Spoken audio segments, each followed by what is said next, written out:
ओम. परिवर्तन. बदल येत नाही, तो घडवून आणावा लागतो. 11वा अध्याय. भारतामध्ये शिक्षण व्यवस्थेची क्रांती. इंग्लंडचे माजी महामंत्री रॅमजे मॅकडॉनल्ड यांनी आर्य समाजाच्या कार्याला लॉर्ड मेकालेद्वारे 1835 मध्ये प्रवर्तित इंग्रजी शिक्षण पद्धतीच्या विरुद्ध विद्रोह असल्याचे म्हटले होते. आर्य समाजाच्या नेत्यांनी हे ओळखले होते की जेथे एकीकडे ख्रिश्चन लोक आपल्या शिक्षण पद्धतीद्वारे सगळ्या देशाला 1/4 शतकात ख्रिश्चन धर्माच्या रंगात रंगविण्याचा निश्चय करून बसले होते, तेथे दुसरीकडे लॉर्ड मेकालेला हा अभिमान होता की जर त्यांची शिक्षण पद्धती यशस्वी झाली तर 20 वर्षांच्या अवधीत बंगालमध्ये एकही हिंदू बालक हिंदू धर्माभिमानी राहणार नाही. बंगालच्या बाहेर अन्य प्रांतामध्ये सुद्धा आपल्या शिक्षण पद्धतीचा तसाच प्रभाव होण्याची त्यांना पूर्ण आशा होती. त्यांचा विचार होता की भारतामध्ये अशी शिक्षण पद्धती सुरू केली पाहिजे जी येथे एक असा वर्ग निर्माण करील जो रंग रूप व हाडामासाने जरी हिंदुस्थानी राहील तरी राहणीमान व आचार विचार इत्यादीमध्ये पूर्णपणे इंग्रज बनेल. ते ह्या जमातीकडून मूठभर शासक आणि कोट्यवधी शासित यांच्यामध्ये दुभाषीचे काम घेऊ इच्छित होते. ब्रिटिश साम्राज्यवादाचे संस्थापक व संचालक आणि ख्रिश्चन धर्माच्या प्रचारकांच्या मनसुब्याविरुद्ध आर्य समाजाने कार्यक्षेत्रात उतरताच सर्वात आधी शिक्षणाचे काम आपल्या हातात घेतले. आमच्या देशाच्या प्राचीन वैभवशाली काळात एकही व्यक्ती निरक्षर नव्हता. आपल्या मुलांना न शिकविणे हा कायद्याने गुन्हा होता. ही बाब विदेशी यात्री लिहितात.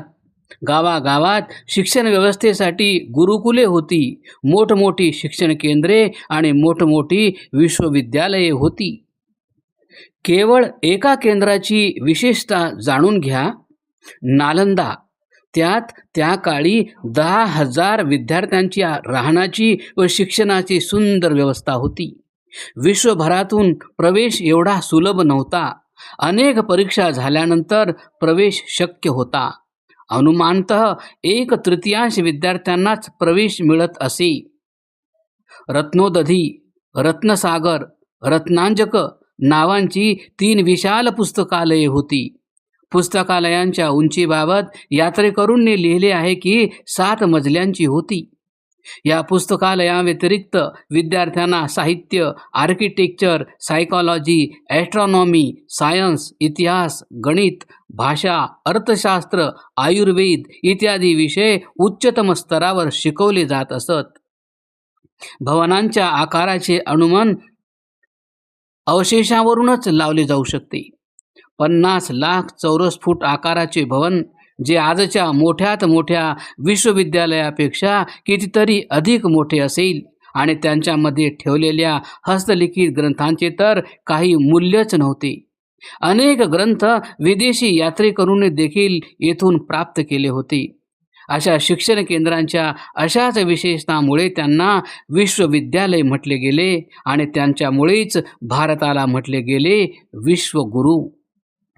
परंतु दीर्घ काळापर्यंत राहिलेल्या मुघल काळात, गुलामीच्या काळात बहुतेक शिक्षण केंद्रे बंद झाली.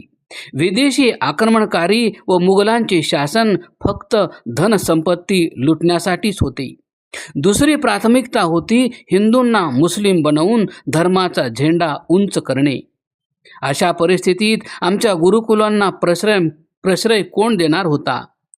काही मोठी गुरुकुले केवळ कर्मकांडांचे शिक्षण देण्यासाठी उज्जैन, काशी, हरिद्वार इत्यादी धार्मिक नगरामध्ये राहिली, तेही केवळ एका वर्गविशेषाच्या बालकांसाठी. मग इतर कोठे शिकले असते? हळूहळू शिक्षण केवळ धार्मिक कर्मकांडापर्यंत मर्यादित राहिले किंवा सामान्य गणित इत्यादी जे हिशेब वगैरे ठेवण्यासाठी मदरशामध्ये शिकवण्याची व्यवस्था राहिली, जेणेकरून हिशेब करण्यास योग्य असलेले लोक बादशहांना सरकारी कामकाजाकरिता मिळत राहावेत. मूळ रूपात सांगायचे तर भारताला विश्वगुरू ही पदवी मिळवून देणारा आकृतिबंध पूर्णपणे समाप्तच झाला होता. शिक्षणाची विक्री करणारी आधुनिक पद्धत अस्तित्वात नव्हती आणि राज्याकडूनही निशुल्क शिक्षणाची व्यवस्था करण्यात आली नाही. परिणामी शहरी व ग्रामीण शिक्षणाची तंत्र पूर्णपणे समाप्त झाली. फरिश्ता, पाईज, पोर्तुगीज, डॉक्टर फर्ग्युसन, चीनी यात्री व्हेन्सांग, अल-बरुनी, फायान इत्यादी यात्रेकरूंच्या प्रवास वर्णनांवरून अनेक बाबींची माहिती मिळते. शिक्षणाचे तंत्र समाप्त करणे ही सर्वच आक्रमणकारी राजे, शासक यांची गरज होती. दीर्घकाळपर्यंत शासन करत राहण्यासाठी आणि मदरशामध्ये त्यांनी उर्दू व फारसी या माध्यमातून साधारण शिक्षणाची व्यवस्था केली. म्हणजे हे लोक केवळ उर्दू किंवा फारसीच शिकू शकावेत, ज्यामुळे शासन संबंधातील कर्मचाऱ्यांची आवश्यकता पूर्ण होत राहील. सत्ता बदलली, इंग्रज आले. त्यांनी येथील शिक्षण व्यवस्थेचा अभ्यास केला आणि आपले शैक्षणिक धोरण ठरवले. त्यांचे शैक्षणिक धोरण या आधारावर बनवले गेले की जो शिक्षण घेईल तो नेहमी इंग्रजांनाच सर्वोत्तम समजेल. इंग्रजी सरकारद्वारे लॉर्ड मैकाले यास जेव्हा भारतासाठी शैक्षणिक धोरण तयार करण्यासाठी सांगण्यात आले, तेव्हा त्याने यासंबंधात आपले वडील व पत्नी यांना लिहिलेल्या पत्रामध्ये जे म्हटले तेवढेच जाणून घेणे पुरेसे आहे. लॉर्ड मैकाले उघडपणे धार्मिक तटस्थतेच्या धोरणाचा दावा करत असे, पण त्याच्या आंतरिक नीतीचा खुलासा वर्ष 1836 मध्ये आपल्या वडिलांना लिहिलेल्या एका पत्रातून होतो, ज्यात मैकालेने लिहिले आहे की माझा विश्वास आहे की जर आमचे हे शैक्षणिक धोरण सफल झाले तर 30 वर्षांच्या आत बंगालच्या उच्च घराण्यात एकही मूर्तीपूजक राहणार नाही. मैकालेच्या विवरणपत्राचा भारतीय शिक्षणावर प्रभाव. आजच्या भारतीय शिक्षणाची पायाभरणी मैकालेच्या 1835 मधील विवरणपत्राच्या प्रभावाखाली पडली. भारतीय शिक्षणावर तत्कालीन प्रभाव खालीलप्रमाणे होता. भारतात इंग्रजी माध्यमाच्या शाळा व महाविद्यालये उघडण्यास सुरुवात झाली. ही शिक्षण प्रणाली आमच्या देशाची मूळ प्रणाली बनली. आजही आमचे शिक्षण याच माध्यमावर आधारित आहे. इंग्रजीला शासकीय कामकाजाची भाषा घोषित करण्यात आले. मैकालेने इंग्रजी भाषेच्या बाजूने एवढ्या प्रबळ सूचना दिल्या होत्या की इंग्रजी भाषेचे महत्त्व वाढले. शिक्षण नीती अर्थात धोरण बनवणाऱ्या लॉर्ड मैकालेने बुद्धीने गुलाम काळे इंग्रज तयार करण्याचे शैक्षणिक धोरण बनवले आणि त्याचा परिणाम देखील झाला. त्याने आपल्या नीतीचा खुलासा करताना लिहिले की आम्ही एक असा वर्ग तयार करण्याची तयारी करत आहोत जो ब्रिटिश भक्त असेल, दिसायला तो भारतीय असेल पण मस्तिष्क ब्रिटिश असेल. त्याच्याद्वारे बनलेल्या धोरणाचा परिणामही झाला, ज्याची चर्चा आम्ही वर केलेली आहे. छोटी छोटी विद्यालये पण उघडली गेली आणि मुंबई, कोलकाता, मद्रास इत्यादी शहरांत मोठमोठी महाविद्यालयेही. परंतु षड्यंत्रकारी धोरण आपले काम करत होते. जो शिकून बाहेर पडत होता तो भारताला स्वतंत्र करण्याबाबत तरी किमान विचार करत नव्हता. खरे तर विचारच करू शकत नव्हता. उलट त्याला तर इंग्रजच आपले भाग्यविधाते दिसत होते, ज्यांनी आम्हाला सडलेल्या गळालेल्या रीतिरिवाजामधून बाहेर येण्याचा रस्ता दाखवला. आम्हाला सुशिक्षित बनवले, आम्हाला सभ्य बनवले, आम्हाला मोठमोठ्या वैज्ञानिक देणग्या दिल्या. असे विचार बाळगणारा व्यक्ती त्याच इंग्रजी सत्तेच्या विपरीत विचार कसा बरे करू शकला असता.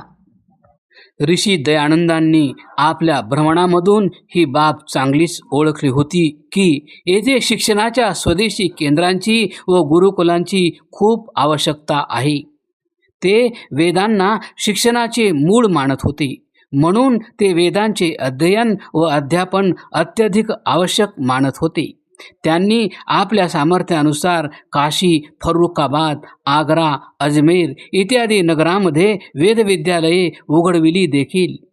मोठी बाब ही होती की सर्व संस्था संपूर्णपणे दानाच्या रूपात मिळालेल्या धनातून निर्मित केल्या गेल्या होत्या. भारतभर फिरून फिरून पैसे मागितले गेले, पण इंग्रजी सरकारकडून मदत घेतली नाही. इंग्रजी सरकार मदत देऊ इच्छित होते, पण आर्य समाजाला हे यासाठी स्वीकार्य नव्हते की आम्ही आमच्या शैक्षणिक कार्यात कोणत्याही रूपात इंग्रजी सरकारचे उपकार घेण्यास तयार नव्हतो. सर्वात मोठी बाब म्हणजे दयानंद अनिवार्य व एकसमान शिक्षणाचे पुरस्कर्ते होते. ते इच्छित होते की शिक्षण प्राप्तीच्या काळात कोणतीही बाधा नसावी. त्यांचे स्पष्ट मानणे होते, सर्वांना समान वस्त्र, खाणे पिणे, आसने दिली जावीत. जरी तो राजकुमार किंवा राजकुमारी असेल, जरी दरिद्री व्यक्तीची संतान असेल, त्यांचे आईवडील आपल्या बालकांना आणि बालके आपल्या आईवडिलांना भेटू शकणार नाहीत. तसेच कोणत्याही प्रकारचा पत्रव्यवहार एकमेकांशी करू शकणार नाहीत. अशा कठीण व्यवस्थेने शिकणारे विद्यार्थी का राष्ट्राला विश्वगुरू बनविण्याची योग्यता बाळगणार नाहीत? याच उपदेशांनी प्रेरित होऊन सन 1883 मध्ये ऋषी दयानंदांच्या निधनानंतर त्यांच्या योग्य शिष्यांनी त्यांचे स्मारक बनविण्याची इच्छा धरली. तेव्हा विचारपूर्वक असे ठरवले गेले की स्मारक असे असावे की जे त्यांचे विचार पुढे पसरविण्यास उपयोगी होईल. येथे त्यांच्या शिष्यामध्ये 2 किरकोळ मतभेद होते. एक वर्ग अशी विद्यालये, महाविद्यालये निर्माण करू इच्छित होता जी आधुनिक शिक्षण केंद्रांचा सामना करू शकतील. दुसरा वर्ग इच्छित होता की जशी शिक्षण प्रणाली महर्षी दयानंदांनी आपल्या सत्यार्थ प्रकाश या ग्रंथात दिली आणि अशाच पद्धतीची गुरुकुलीय निवासी शिक्षण संस्थाने उघडली जावीत. एकीकडे DAV कॉलेज लाहोर सारखी ऐतिहासिक शिक्षण केंद्रे उघडली गेली, तर दुसरीकडे प्राचीन शिक्षणाची गुरुकुलीय प्रणालीची केंद्रे, गुरुकुल कांगडेसारख्या महान संस्था उघडण्याचा क्रम सुरू झाला. या संस्थांच्या 3 मोठ्या विशेषता होत्या. पहिली, त्या काळात ह्या प्राचीन भारतीय परंपरा, ज्ञान, विज्ञान आणि वैभव यांना समर्थपणे दाखविणाऱ्या एकमात्र संस्था होत्या. दुसरी, यांची निर्मिती आणि संचालन देशभक्त म्हणलेल्या एका मोठ्या दानशील सेनेच्या धनाद्वारे झाली. या कामी कोणत्याही प्रकारची सरकारी मदत घेण्यात आली नाही. त्या काळासाठी ही एक खूप मोठी क्रांती होती. आजच्या दृष्टीतून त्यांना समजून घेणे थोडे कठीण आहे. आणि तिसरी, या संस्थांमध्ये जातीभेद, उच्च नीच, लिंगभेद यांच्याशिवाय भारतातील बालकांना एकत्र शिकण्याचे वातावरण बनले, ज्याच्या परिणामांचे आकलन, विश्लेषण करण्यासाठी एक दीर्घ लेखमालिका लिहावी लागेल. परंतु थोडक्यात आम्ही खालील बाबी सांगू शकतो. सरकारी मदतीशिवाय देखील आम्ही आपल्या धनाने आमच्या संतानांना उत्कृष्ट शिक्षण देण्याची क्षमता बाळगतो आहोत, अशी भावना भारतीयांच्या मनात जन्मली. स्वतःची केंद्रे असल्याने आम्ही आपल्या मुलांना तो पाठ शिकवू शकलो असतो जो मैकालेच्या नीतीनुसार नव्हता, म्हणजे बालकांमध्ये भारताच्या प्राचीन वैभवाप्रती जागरूक करून त्यांचा स्वाभिमान जागविणे. आतापर्यंत उच्च वर्गाची मुले इंग्रजांनी बनवलेल्या शिमला, नैनिताल, उटी इत्यादी महागड्या शाळांमध्ये शिकत होती. त्यांना तेच संस्कार मिळत असत की ते काहीसे वेगळे आहेत, कारण की त्या शाळांमध्ये सामान्य परिवारातील मुलांना शिकणे शक्य नव्हते, ज्यामुळे आमच्यामध्ये 2 वर्ग निर्माण होत होते.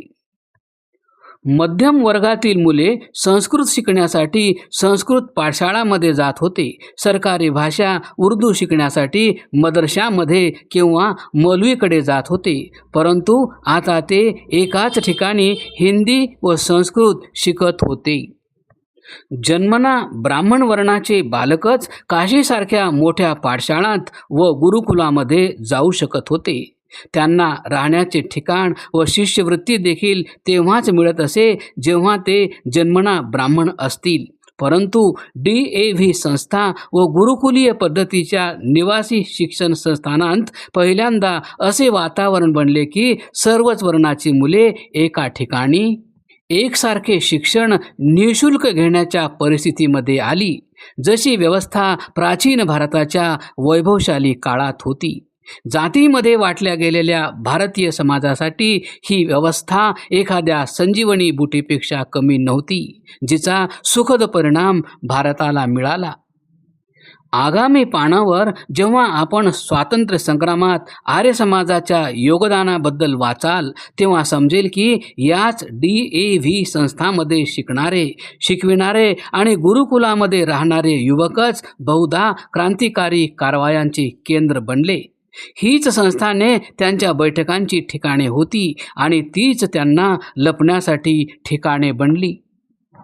एकंदर सांगायचे तर आक्रमणकाऱ्यांनी आणि मोगलांनी ज्या प्रकारे शिक्षण प्रणालीला समाप्त केले होते आणि इंग्रजांनी ज्या प्रकारे शिक्षण प्रणाली तयार करून आमच्या पिढ्यांचे मस्तिष्क कायमचे गुलाम बनवून टाकण्याची जी योजना बनवली होती ती पूर्णपणे जमीनदोस्त झाली आणि तिच्या विपरीत भारताच्या प्रत्येक वर्गातील बालकांनी एकत्र बसून एकसारखा पाठ एकसारख्या व्यवस्थेमध्ये शिकण्याचा क्रम पुन्हा सुरू झाला.